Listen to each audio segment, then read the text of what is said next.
দোলযাত্রা, এক অপূর্ব আনন্দ। আজকে গোবিন্দ এই ঋতুরাজ বসন্তের আগমনে বৃন্দাবনের যে পরিকাঠামোর দিক পরিবর্তিত হতো তার মধ্যে তিনি আস্বাদন করতেন। তাই পদকর্তাগণ বললেন, বিদ্যাবতী কলম দিলেন, এই ঋতুরাজ বসন্তে বৃন্দাবনের সেই যে শোভা যা পূর্বের থেকে আরও শতগুণ বর্ধিত হয়েছে, এই শোভাটা কেমন এটা পদকর্তা বিদ্যাবতী তিনি উপলব্ধি করলেন। বিদ্যাবতী কি লিখলেন? নব বৃন্দাবন নব নব তরুগণ, নব নব বিকশিত ফুল, নবল বসন্ত নবীন মলয়া নীল, মাতল নব অলিকুল।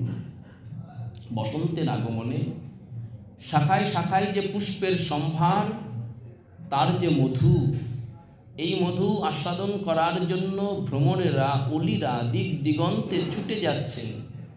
এ যেন তাদের কাছে এক নতুন আনন্দের সংবাদ, নতুন মধু আস্বাদনের। বসন্ত প্রেমের সময়, বসন্তকাল প্রেমের সময়, তো প্রেমের উৎসব এই হোলি বা দোল। কিন্তু এখন তো আমরা রং ছোড়াছুড়ি করি, জিনিসটাকে অনেক কদর্য করে ফেলেছি, অনেক নোংরা জায়গায় আমরা নিয়ে গেছি। কিন্তু অ্যাকচুয়ালি বসন্ত বা হোলি যে রং, এটা বাইরের রং নয়, এটা অন্তরের ভেতরে গভীর প্রেমের রং। এই জায়গাটা বড় সাংঘাতিক। বৃন্দাবনে মহারাজজি তিনি শরণাঙ্গ ভজনে বসেছেন, আর তিনি দেখছেন যে যমুনার তীরে তিনি চলে আছেন, আর সেখানে সখীরা একে অপরের সঙ্গে আবির খেলায় তারা মেতে উঠেছে।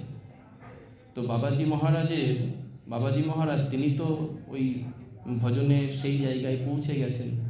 তো রাধারানী তার সাদা উত্তরীয়তে খানিকটা আবির ছুঁড়ে দিয়েছেন, লাল রঙের, খানিকটা উত্তরীয়তে আবির দিয়েছেন।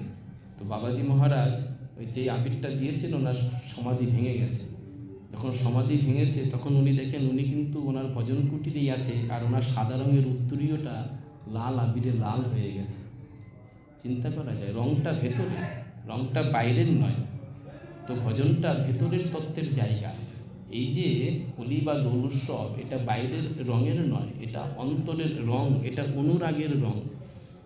তো এই বসন্ত উৎসব বা দোল উৎসবটা এটা বাঙালির অতীব প্রাচীন। দেখবেন যে উৎসবগুলোর পেছনে যাত্রা শব্দ থাকে সেগুলো অনেক প্রাচীনত্বের প্রকাশ পায়। যেমন রথযাত্রা, দোল যাত্রা, যেগুলো যাত্রা থাকে সেগুলো অনেক প্রাচীন। এগুলো এত প্রাচীন যে এর প্রাচীনত্ব সম্পর্কে আমাদের সেরকম ধারণাই নেই।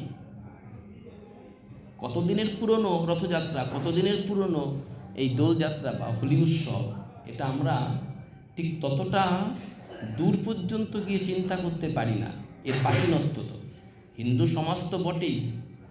যখন নবাবী শাসন ছিল ভারতবর্ষের বুকে, তখন নবাবের বাড়ির অন্দরমহলে রাজপ্রাসাদেও আজকে বেগম যারা ছিলেন নবাবের সাথে, তারা এই হোলি বা রং উৎসবে তারা মত্ত হয়ে যেতেন। কত প্রাচীন! তাহলে তত্ত্বময় গোবিন্দ, তত্ত্বময়ী আমার শ্রীমতী রাধারানী, আর তত্ত্বময় সব গোপ গোপী, তাদের যে রং নিয়ে এত মাতামাতি, তাদের রঙের মাতামাতির বিষয়টা কেমন, কোন তাত্ত্বিক জায়গা আমাদেরকে দেখাচ্ছেন শাস্ত্রে। চিরাচরিত প্রথায় আমাদের জগতে রঙের খেলায় মেতে উঠেছে জগৎবাসী, মেতে থাকুক।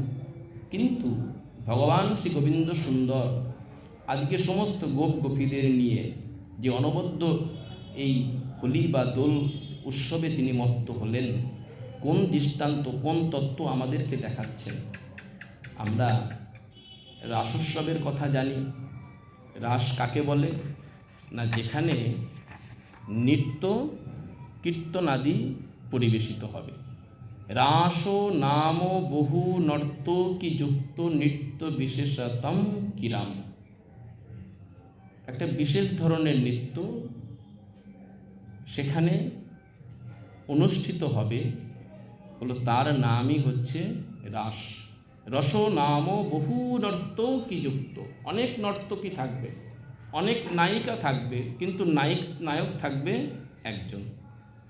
তাহলে ইহজগতের কোনো নায়ক বা নায়িকা যদি ওই রকমভাবে নাচানাচি করে সেটা রাস হবে? বলল না।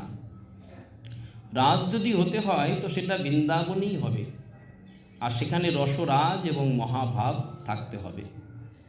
সেখানে রাসের নায়ক থাকবে কৃষ্ণ, আর রাসের অধীশ্বরী থাকবেন স্বয়ং শ্রীমতী রাধারানী, আর রাস ও নায়িকা থাকবে আমার ব্রজসুন্দরীগণ, ব্রজগোপীগণ। কারণ রাসের যে ভাব, সে ভাবটা হচ্ছে মহাভাব। এই মহাভাবের আধারই হচ্ছেন আমার শ্রীমতী রাধারানী। তাই যেখানে শ্রীমতী রাধারানী নাই সেখানে রাস নাই, সেখানে রাস সংগঠিত হতে পারে না। যেখানে মধুমন বৃন্দাবন নাই সেই জায়গা ছাড়া অন্যত্র কখনো রাস সংগঠিত হতে পারে না। তাই রং নিয়ে জগতের মানুষ, হোলি নিয়ে জগতের মানুষ যে ব্যাখ্যা বিশ্লেষণী দিক না কেন, আজকে স্বয়ং গোবিন্দ তার সমস্ত সখীদের নিয়ে যে বসন্তের আগমনে নবনব খেলার উন্মাদনায় তিনি মেতে উঠতে চাইছেন, এই যে রঙিন তার লীলা, এই লীলা তাদের অন্তরের অনুরাগের লীলা। স্বয়ং গোপীসহ গোপীনাথের হৃদয়ে আজকে ঋতুরাজ বসন্তের আগমনে তাদের অন্তরের যে অনুরাগ সিন্ধু, সেই অনুরাগ সিন্ধু উচ্ছ্বলিত হয়েছে। অনুরাগের রঙটাই হচ্ছে লাল, তাই ভালোবাসার রং হচ্ছে লাল।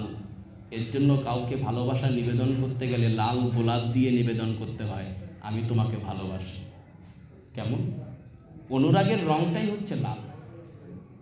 লাল রং ছাড়া অনুরাগ প্রকাশ পায় না। ভালোবাসার রংটাই হচ্ছে লাল।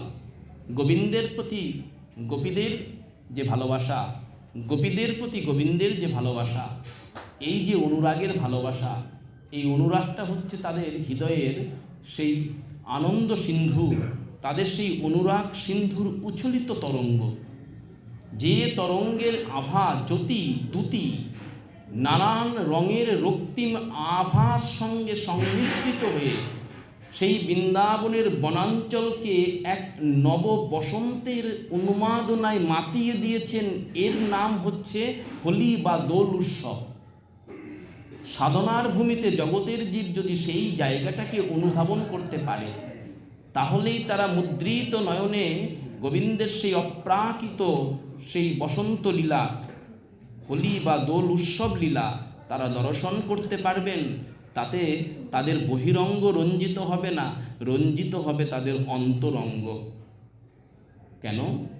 কারণ সেই আস্বাদনটা অনুরাগের আস্বাদন, সেই আস্বাদনটা ভালোবাসার আস্বাদন। আজি ফাগু খেলাইতে ফাগু উঠিল গগনে, বৃন্দাবনের তরুলতা রাতুল বরণে, রাঙা ময়ূর নাচে গাছে, রাঙা কোকিল গায়, রাঙা ফুলে রাঙা ভ্রমর তারা রাঙা মধু খায়। সব শব্দগুলোর আগেই একটা করে রাঙা শব্দ যোগ করেছে। রাঙা মানে রঙিন, রাঙা মানে রঙিন।